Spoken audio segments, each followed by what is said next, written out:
So this part I'm going to talk about what happens after the baby comes. We call that a postpartum period, and we want you to be able to take care of yourself and to know what changes are going to be happening to you after the baby comes. All the focus up until this point has been on the baby. With babies coming, babies calling all the shots. Well, baby's not in you anymore, so not calling the shots anymore. But these are some of the things that you can expect in the postpartum period. Some changes happen in your body, okay? You're returning to normal or your pre-pregnancy state is going to take 4 to 6 weeks. It took you 9 months to get to this point. It's going to take a little more time to get back to normal.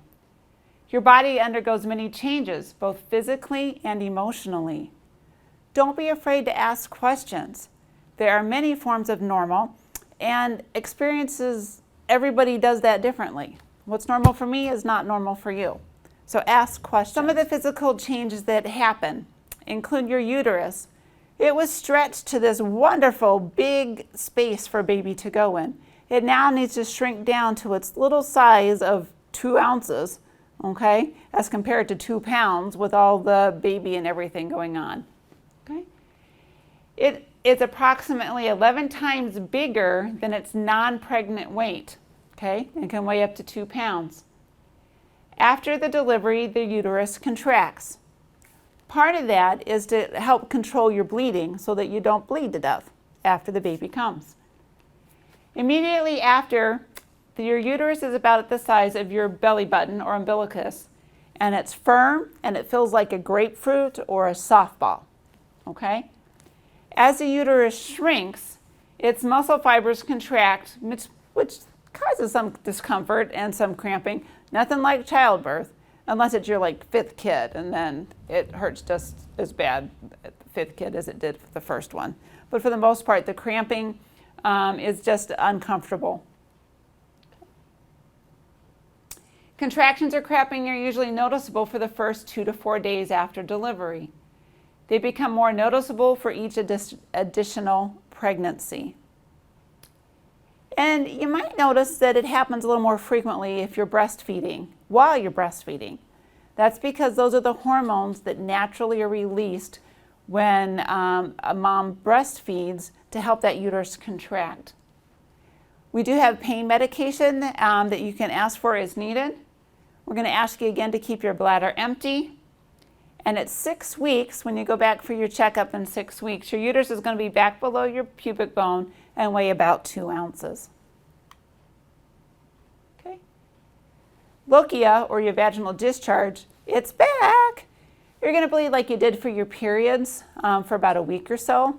It's going to be heavy at first, right after baby comes, and then it's going to progress to nothing like it did after your cycle ended. It's initially going to be bright red, and then occasionally there's some small clots. That's not unusual. If the clots are the size of a softball, that is unusual, okay? We don't need to be having that. By day 3 or 5, you're going to become more watery and pale looking, not so bright red, pinkish, brownish, creamish color. Your flow may last 3 to 4 weeks or longer, usually not quite so much, but it's not uncommon for it to last that long. If your flow stops and suddenly increases, it's because you're doing too much. It's your body's way of saying, stop, hold on, I'm not ready for this yet. Back off a little bit, give it a chance to heal. Okay? Your menstrual cycle will resume. Now that the hormones of pregnancy are gone, you're going to get back into your normal cycle. Okay? Breastfeeding mothers may or may not have a period for the entire time that they are feeding. This doesn't mean that they don't get pregnant, because you still have your cycle, just that you don't know when you're cycling because you're not bleeding. Bottle-fed baby mothers may have a period beginning in about 4 to 8 weeks after the delivery time. Okay. The perineum, or your bottom, your vaginal area down there, it's going to be tender and sore for a few days. I mean, a watermelon just came out of there, so it's going to be a little sore.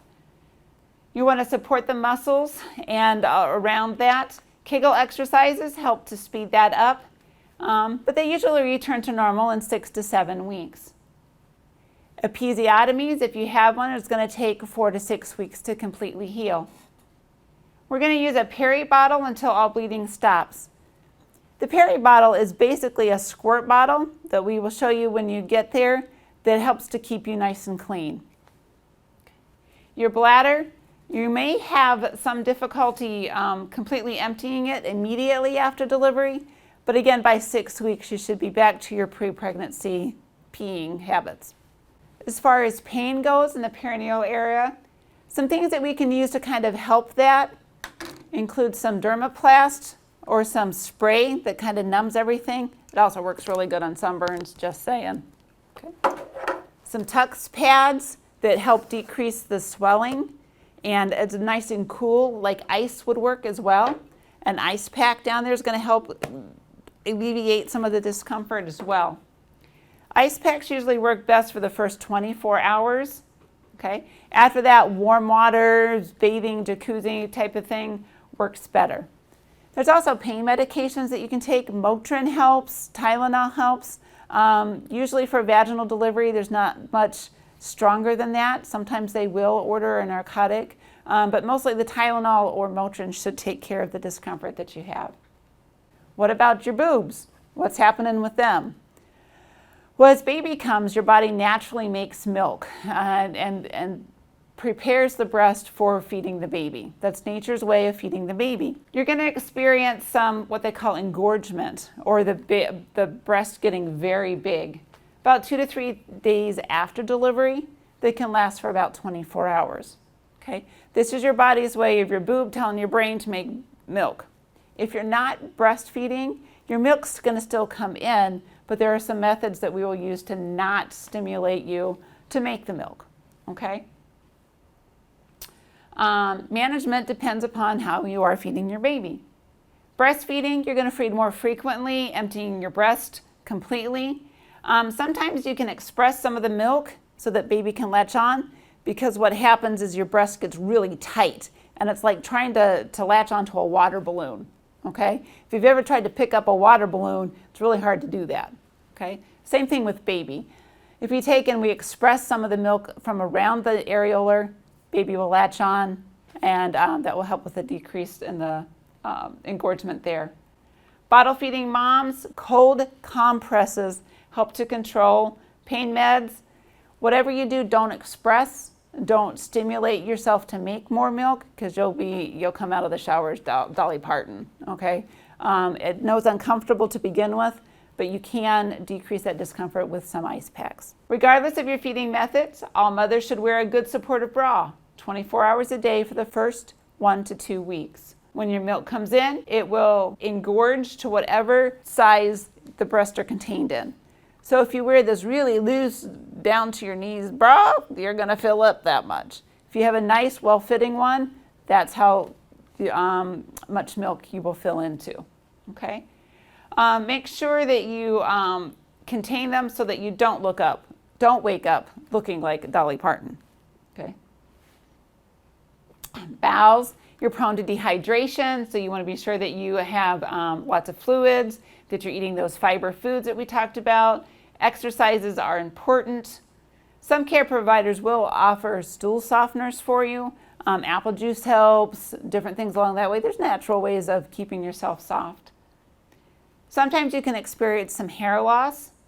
This large amount of hair loss during the first 3 months is not uncommon. Just talk to your provider about that and make sure that there's nothing else going on as far as that goes. Swelling or edema. We talked about this a little bit before pregnancy. Sometimes it happens after pregnancy too, after you're done having your baby. Women will add about 2 liters of fluid in their circulation, and it can take up to 6 weeks for those fluids to come out. You may experience some night sweats that help get rid of some of that extra fluid. Be sure to rest on your side. That kind of helps get your body moving around that circulation to get rid of that extra fluid. Weight loss. One of the things everybody wants to talk about is, oh, I just had an 8-pound baby, so I should be like, 8-10 pounds lighter. Eventually, not right away. Don't get discouraged if it's only 1 to 2 pounds if you step on the scales the next day.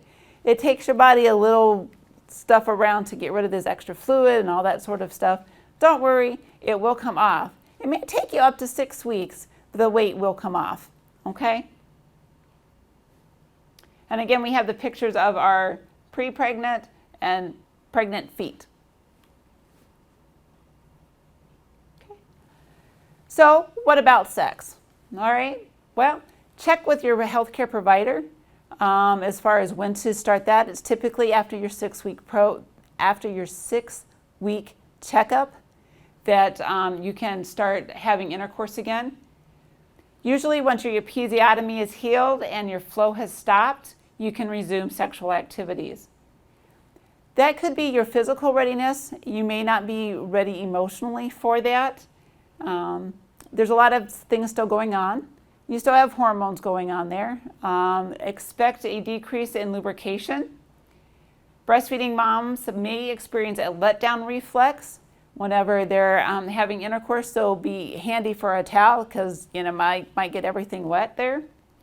And you may need to try various comforts. You may need to try various positions for comfort. Okay. The emotional changes that happen after the baby comes. Some are more important than physical. Your hormones are changing rapidly, almost as much as this COVID thing going on, changing rapidly. You can be elated, then overwhelmed, baby blues, you adjust, then you get elated, overwhelmed, back and forth again. That can make a vicious cycle. Best thing I can tell you to do is rest. Get lots of fluid. Make sure that you're eating well. Ask for help. Okay? Postpartum depression is real. It's different than baby blues. Baby blues happen about day 4, and that's when all your hormones are at their lowest point, and you can feel a little bit like, what just happened? What am I doing? How am I going to do it? This is another parasite. How am I going to do that? What do you do? I can't do this type of thing. That's normal, okay? That's our gauges that were placed in us to do that.